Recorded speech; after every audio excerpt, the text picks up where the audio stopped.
Hey everybody, it's Jeffrey Navarez, and I'd like to talk about the cage system today. So the cage system comes out of open string chords, and it's just a simple way to organize your fingers. Every guitar player knows these chords. So you have a C chord, open string C. We have an open string A chord. We have an open string G chord. We have an open string E chord. And we have an open string D chord. So C, A, G, E, D. And last time I checked, that spells caged.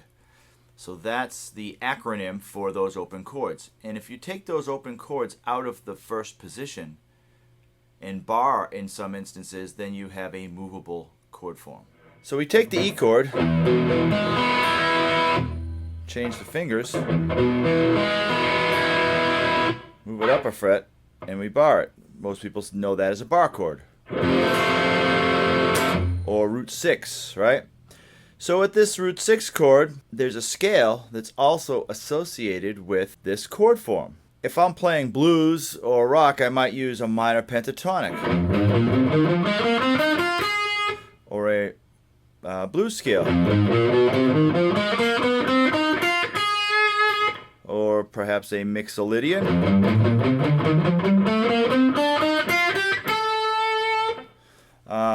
Or maybe even a major pentatonic.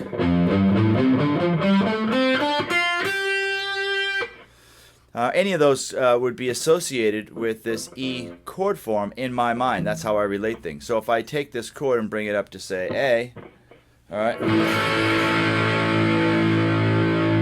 say I'm playing a tune, we have,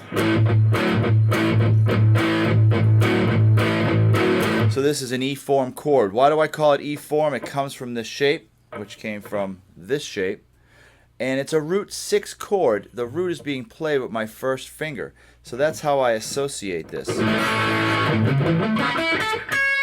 So there's an arpeggio coming out of that form. You know, maybe I'll play a skip.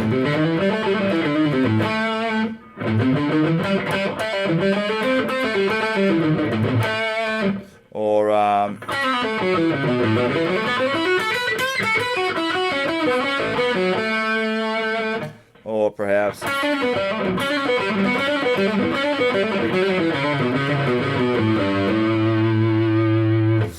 so that there I slid down into a variation of E form, because if you noticed I ended with the E, it's an A note, but it's E form. So I ended on the root of the E form with my second finger. So it's not etched in cement. I like to think of it etched in wet cement or sand.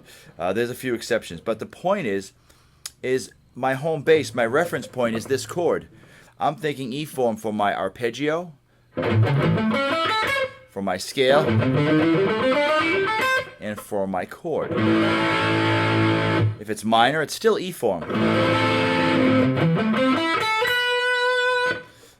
Even if it's, say, minor 7.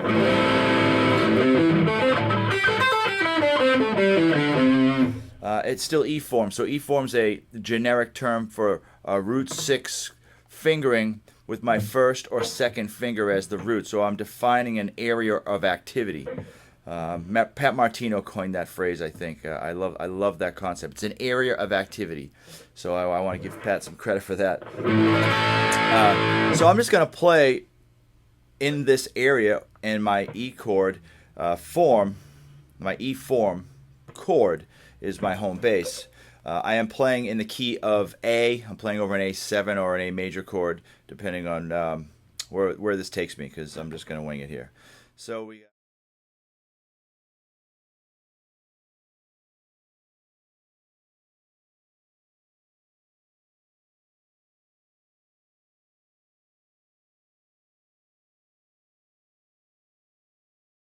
So we got.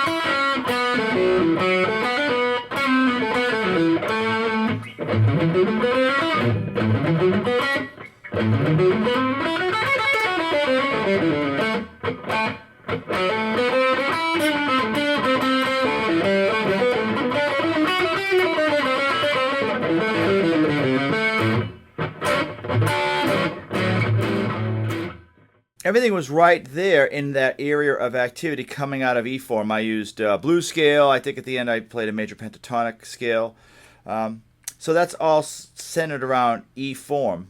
And I like to think about my scales, my chords, and my arpeggios related to chords. I think it makes it easier to make the transition from rhythm to single notes. Well, thank you very much for watching. I hope that you got something out of this. As I said earlier, I love the cage system, and today's lesson was just on the E form. I'm going to unfold, we're going to go through all of them. We'll go through the D form, we're going to go through the C form, the A form, the G form. That way it's a digestible amount of information. I want to give you enough information to work on, but not too much that you get overwhelmed. I know we all have busy lives and try to fit this in to our daily schedules. If I give you a piece of something to work on, I think it's a better way of learning.